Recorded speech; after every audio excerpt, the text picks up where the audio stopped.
of the Swordfish coming, but for now, I'll just say that it is a fascinating design departure from the rest of Squid Industries products.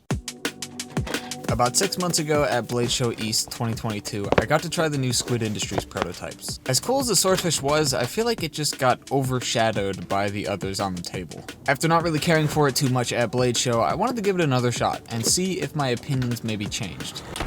So did they?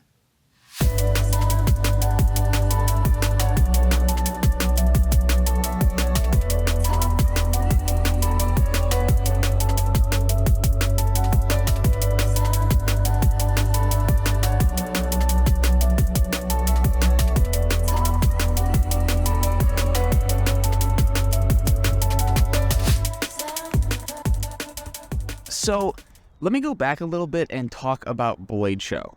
So back in June of last year, me and Ethan, alongside anyone who went to Blade Show, got to try these Squid Industries prototypes like I mentioned, and they were all very interesting.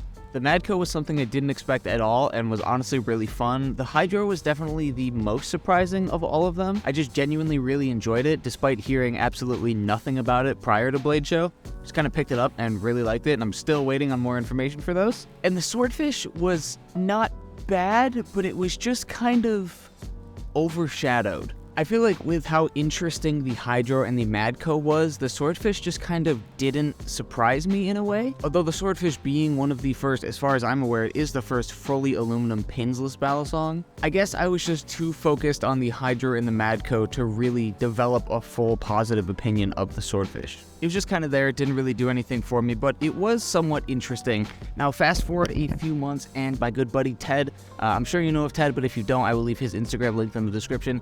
Alongside a few other things, he let me borrow his Swordfish that he got from Blade Show West. And this is where things kind of started to change, because now I wasn't clouded by the other prototypes on the table, I wasn't in the whole aura of Blade Show.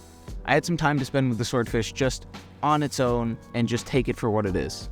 And now, coming back to it after a few months, the Swordfish is a very different balisong than I originally thought it was. The design of the Swordfish is definitely the most important thing because it is completely non-threatening. You can flip this thing in public like I mostly do. You can take it with you wherever you go, and it's not going to scare anyone. Like I mentioned before, it is, as far as I'm aware, the first fully aluminum pinsless balisong. That does mean it does have an aluminum blade. I know a lot of people were probably worried about the aluminum blade bending really badly or straight up snapping. I, as many other people who currently own the Swordfish, can say that that just does not happen. There are some slight tuning concerns I would have because it is a Chanwich construction, which doesn't have anything to do with the Swordfish itself. It's more talking about Chanwich in general. Now, with a Chanwich construction, you do run into the issue of if some screw starts to get even a little bit loose, it will throw off the tolerances a lot more than it would on a channel construction, because the two halves of the handle will start to split apart just a little bit. And since it does need to be held together by something, there are these extra screws on the bottom, which also let you adjust the weight, we'll talk about in a little bit. But just keep in mind, there is a little bit more to worry about than something like just the Squid Trainer or the Kraken, which is literally just a piece of aluminum with one singular screw.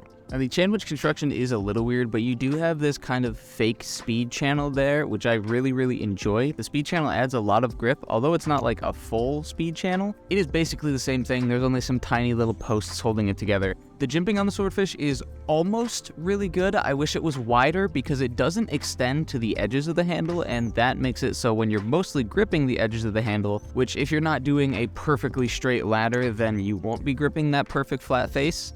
Most of the time, you're not even really going to touch the jimping too much. You're going to be touching this outside edge, which doesn't have any jimping on it. In general, though, these cutouts help to add a little bit of grip. They do more than like the Mako cutouts do, but it's not the same level of grip that something like the Squid Trainer or the Kraken would have.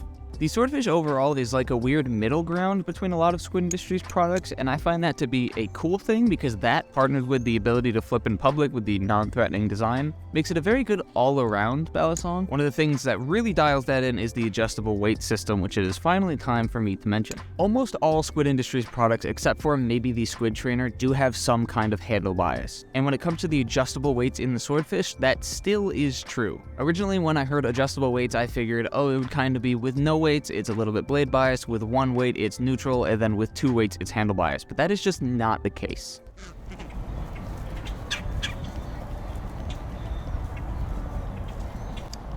Interesting. The Swordfish will always be some kind of handle bias. It will change depending on the weights, of course, but the Swordfish never becomes truly neutral. With no weights, it's kind of an in-between of something like the Mako and the Squid Trainer, where it's not neutral, it still has a little bit of a handle bias.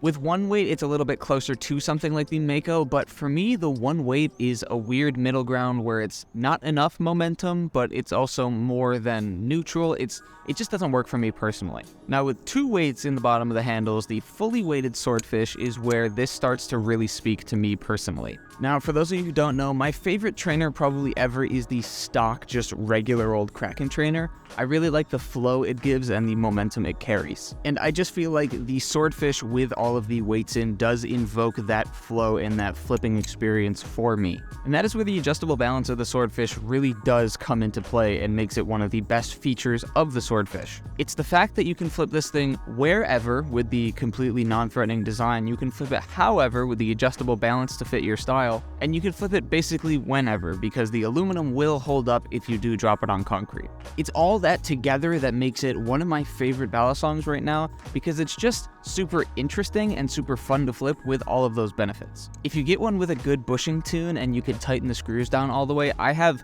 no problems with durability, tuning, any of that stuff I mentioned before. And I really tend to judge balisongs not so much by how much I immediately like them, but how much I want to pick them back up after I've put them down. And the Swordfish, I just keep picking back up. Whenever I want to flip recently, my first instinct has been to grab the Swordfish because I found a weight that works for me and I am just loving it. Now, of course, if you want a more technical review, just wait for Will and Brandon's review to come out. They will go into a lot more detail than I would. You can also just look at the Squid Industries website and it will give you most of the information you need to know. So the Swordfish gets my seal of approval, and it is one of my favorite trainers around right now because I'm having so much fun with this thing, and the ability to flip in public without any question of me getting in trouble or talked to for it. The Swordfish is a very, very fun and unique trainer.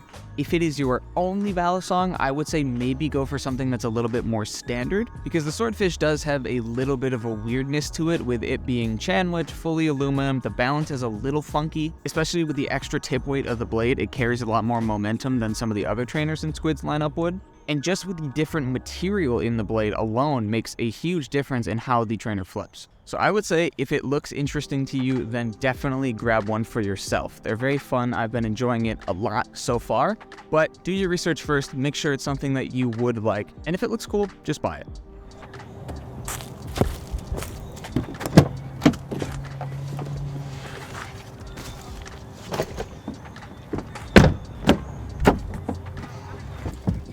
So, yes, as you could probably guess by now, my opinions on the Swordfish have changed quite a bit. It went from something that didn't interest me at all, really, to being probably the thing I'm most interested to pick up whenever I feel like flipping. But that's kind of all I have to say. Thank you guys a ton for watching. If you want to support me, get access to my videos early, and also get behind-the-scenes footage on how I shoot, edit, and color grade all my videos, please consider supporting me on Patreon. I appreciate all of you, and I hope to see you around very soon.